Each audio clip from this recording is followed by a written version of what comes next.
Welcome to English with Teacher. I'm Teacher. Thank you very much for joining me today. I hope you're having a great day. Ooh, festive. I hope you're having a great day. Please like, share, subscribe, watch the videos through to the end.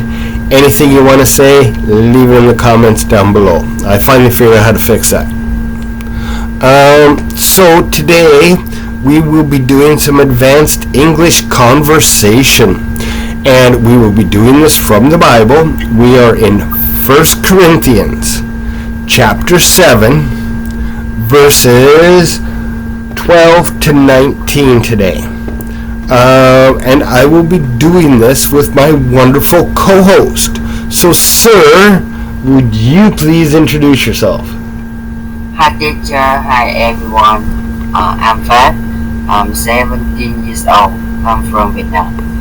Thank you very much for joining me today, Phat. So, first of all, I will ask you to read this.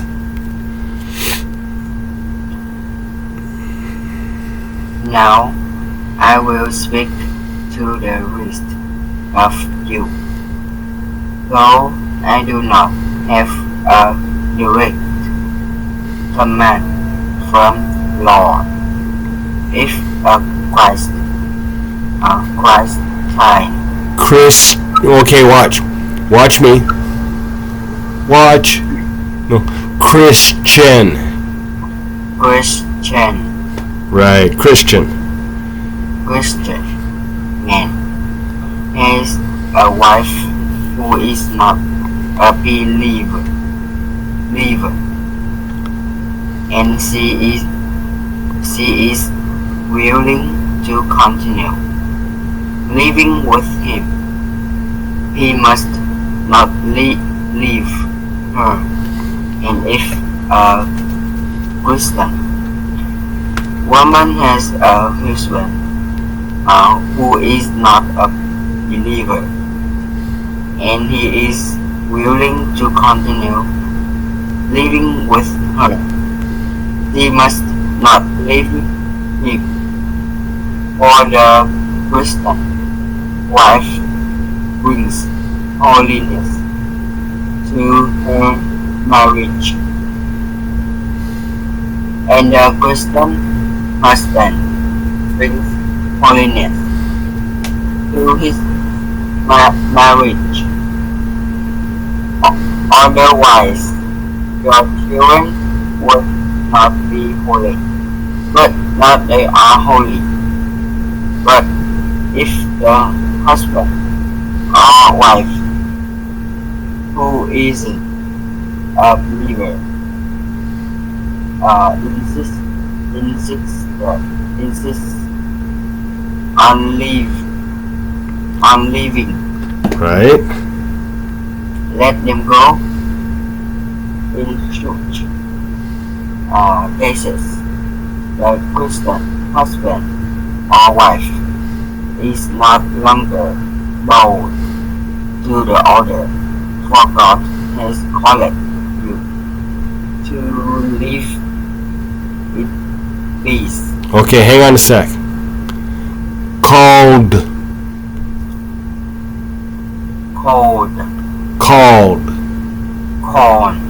Right. Don't you wives realize that your husbands might be saved because of you? And don't you husbands realize that your wives might be saved because of you? Each of you should continue to live in whatever situation the Lord has lent you and remind. Whoa. Hang on. First of all, situation. The Lord has placed you in. The Lord has placed you. Sorry. The Lord has placed you. Very. And remind as you were when God first born you. This is my rule for all the churches. For instance, a man who was circumcised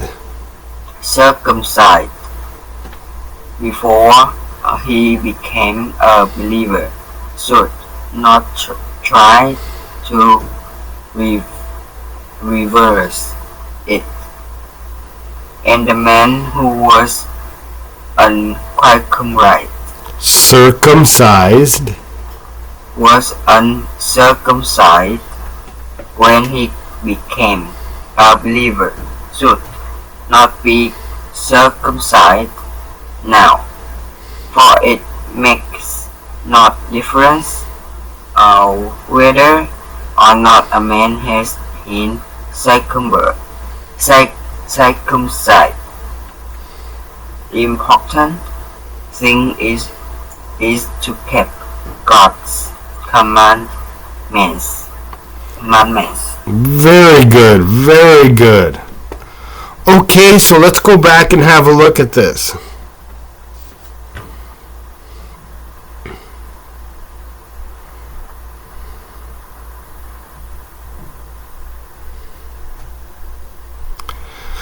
So when you look at 12,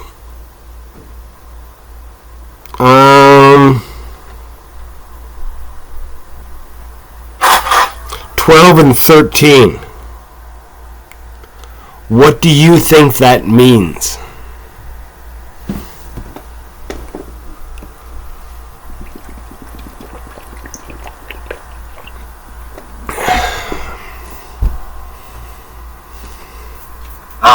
Paul says,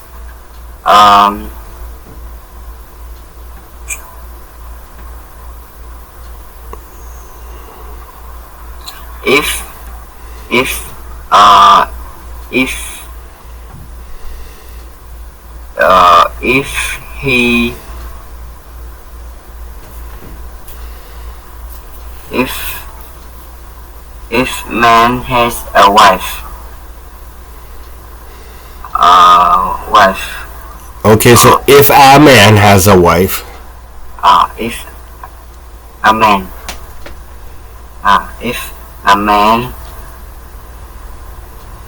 has a wife. Right.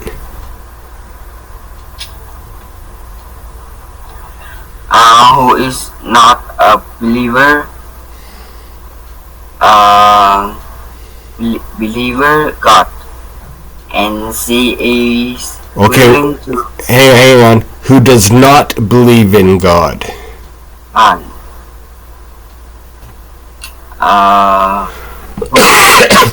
Who is not believer in God. Okay, who is not a believer in God? A believer in God. Right. There's two ways of saying it. That's one way. So we'll leave it at that. And she willing to continue living with him.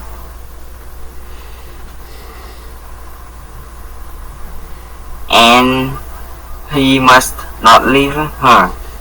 Right. And now, what does 13 say? 13.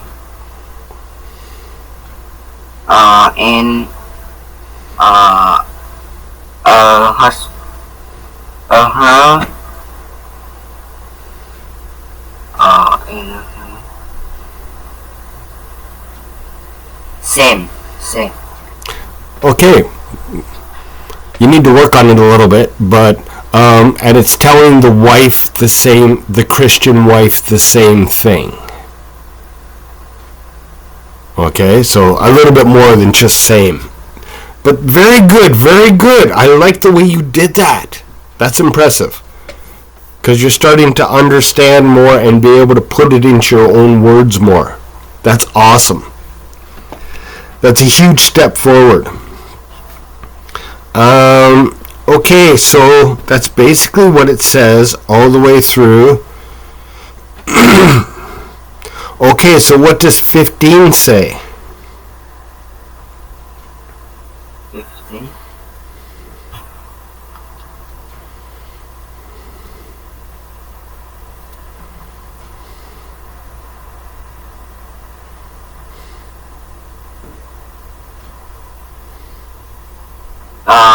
If the husband or wife are not believer,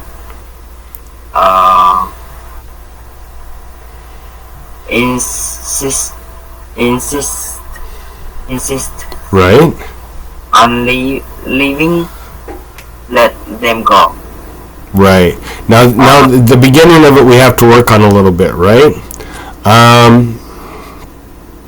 If the husband or wife who isn't a believer, okay, or if the unbelieving husband or wife, right, insists on leaving, let them go. Okay? But very good.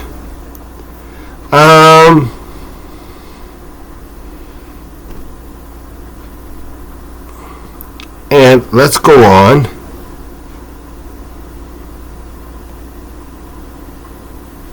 Oh, hang on a second.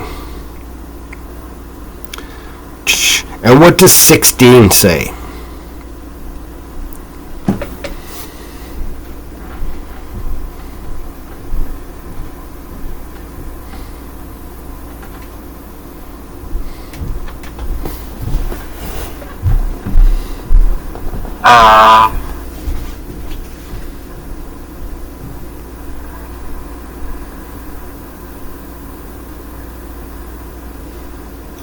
Wives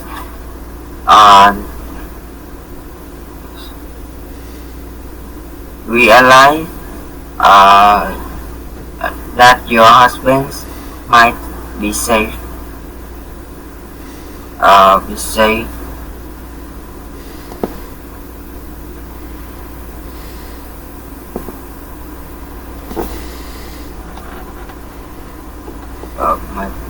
because of you. And husband, realize that your wife might be safe because of you. Right. So what it's saying is because the person who's saved brings holiness to the relationship, they can save the other person because of the holiness that they bring to the relationship. And the other spouse might become a believer as well.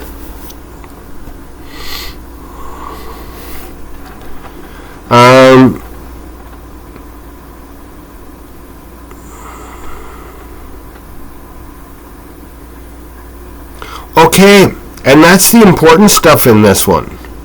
The rest of it is basically saying that your physical whatever doesn't really matter. Okay? God doesn't care about that. He cares about you and how you act like a Christian. How you keep his commandments of loving the other people and things like that. You understand that? How? He cares. Okay, so look at 19. For it makes no difference whether or not a man has been circumcised. The important thing is that he keeps God's commandments. Yeah. Yeah, so it doesn't matter. A lot of things don't matter as long as you keep God's commandments of loving each other and, don't commit adultery, don't murder, don't all the things that are given in the 10 Commandments. Right? That's what's the most important to God. You, sir, did an excellent job today. I need to send you a longer lesson. Honestly, you're getting really good at breaking it down and putting it into your own words. And this is what's important, is being able to understand it and communicate it. Okay? So you are improving a lot. It takes time, but you are getting very good. So our next lesson, I'm going to have to send you a little bit longer lesson because you're improving so much. Good job. Okay, so thank you very much. You did awesome today. And thank you everyone at home for joining me. So I hope you learned from it. I hope you enjoyed it. And I hope you have a great day. See you in the next video.